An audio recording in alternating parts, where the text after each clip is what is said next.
Les saignements d'implantation peuvent être très déroutants.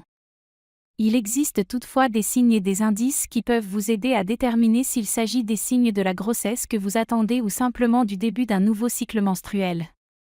Je suis là pour aider les personnes qui traversent ces 2 semaines d'attente, pendant lesquelles nous attendons toutes de savoir si nous sommes enfin enceintes.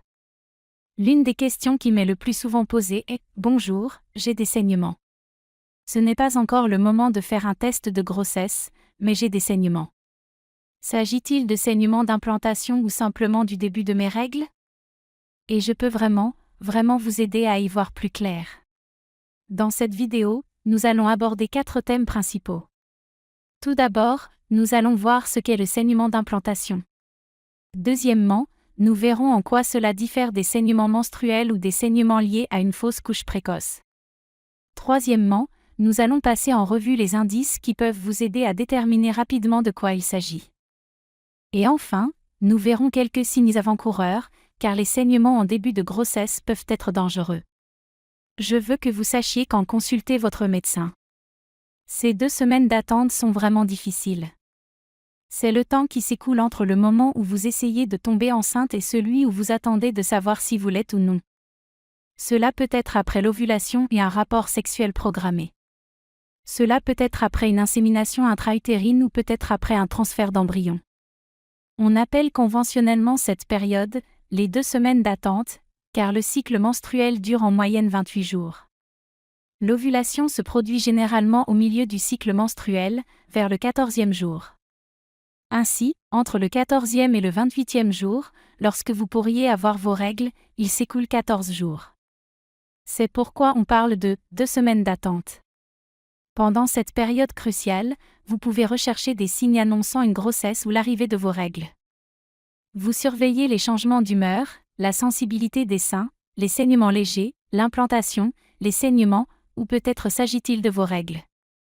Dans cette vidéo, nous allons parler plus précisément de ce qu'on appelle les saignements d'implantation.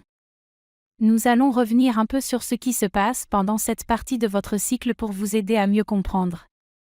Lors de l'ovulation, l'ovule est libéré par l'ovaire et doit atteindre la trompe de Fallope où il rencontrera le spermatozoïde. La fécondation a lieu dans la trompe de Fallope.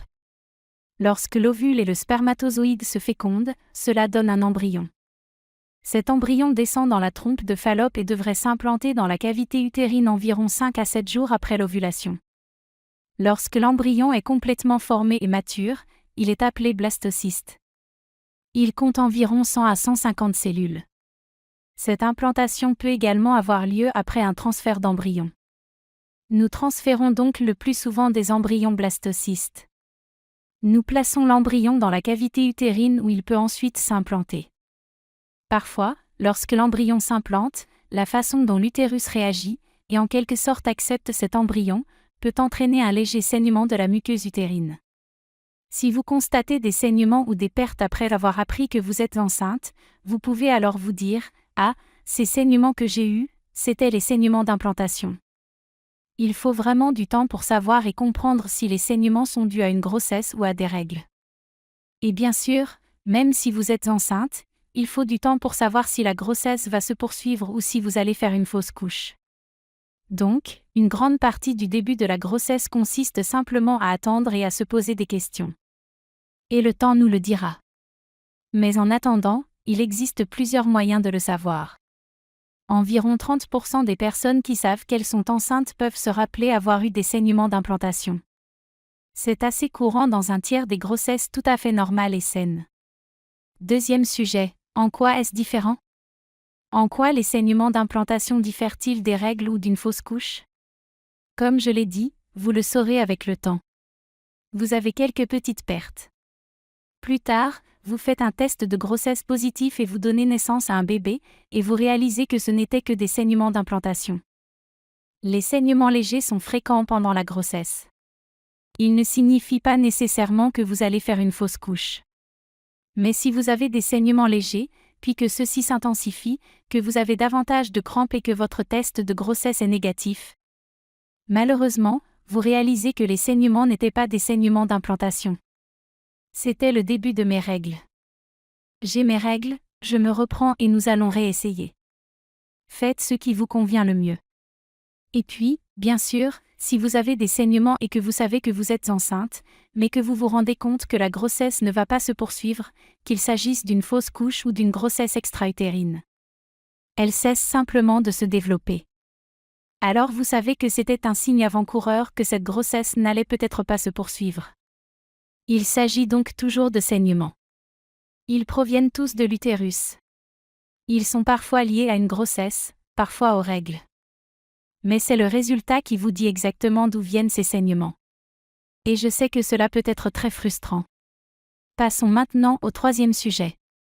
Quels sont les indices ? Je sais que tu m'as dit qu'il fallait attendre et voir, mais me voilà. Ça fait 2 semaines. J'ai des saignements et des pertes, et j'ai besoin de savoir si c'est le saignement d'implantation ou si ce sont mes règles.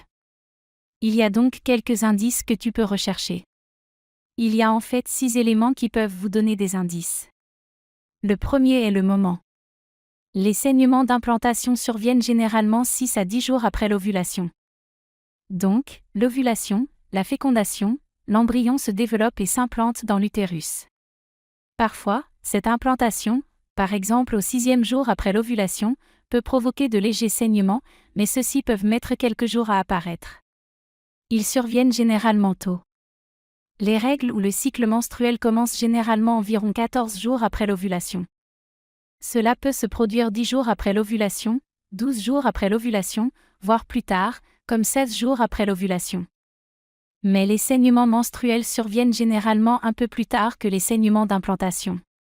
Deuxième indice, la couleur. Les saignements d'implantation sont généralement rose pâle, tandis que les règles sont généralement beaucoup plus foncées. Troisième indice, la consistance. Les saignements d'implantation sont généralement clairs, aqueux et rose pâle, comme je l'ai mentionné précédemment.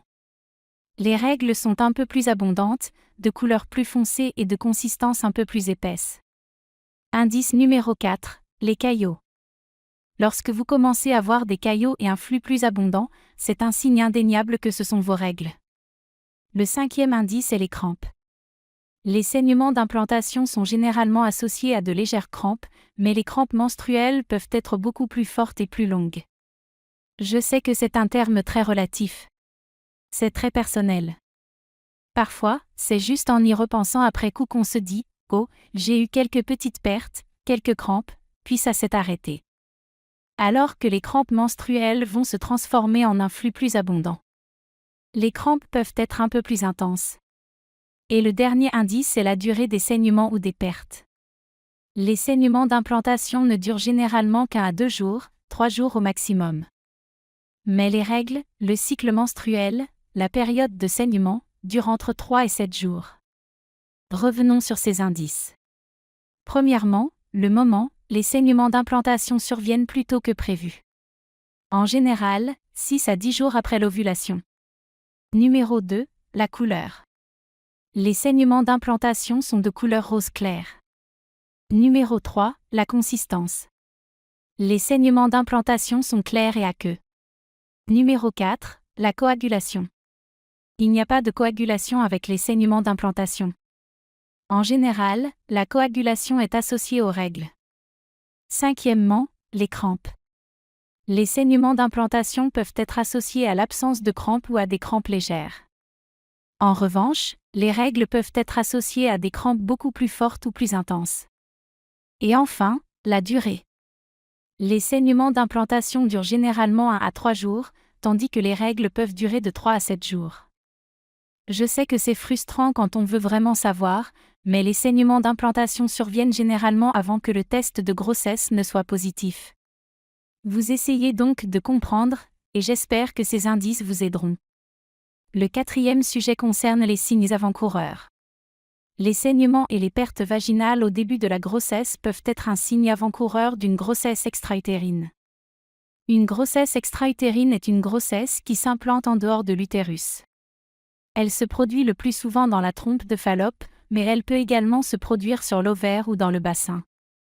Une grossesse extra-utérine peut être une situation urgente. Elle peut s'accompagner d'une hémorragie interne et nécessiter une intervention chirurgicale pour aider la personne enceinte. Donc, si vous avez des saignements et que votre test de grossesse est positif, Écoutez, il peut s'agir d'une grossesse tout à fait normale. Beaucoup de femmes qui ont eu un beau bébé se souviennent avoir eu des saignements au cours du premier trimestre. Les saignements pendant la grossesse peuvent être le signe d'une fausse couche précoce. Mais ils peuvent également être le signe d'une grossesse extra-utérine. Il est donc important de rester en contact avec votre médecin. Si vous êtes dans la période d'attente de 2 semaines, que vous avez des saignements et que vous essayez de déterminer s'il s'agit de saignements d'implantation, de règles ou d'une fausse couche, j'espère vraiment que cette vidéo vous sera utile. Je comprends tout à fait votre envie de savoir exactement ce qui se passe, l'attente est tellement difficile. Si cette vidéo vous a appris quelque chose, n'hésitez pas à la liker, à poser vos questions dans les commentaires et à vous abonner à cette chaîne.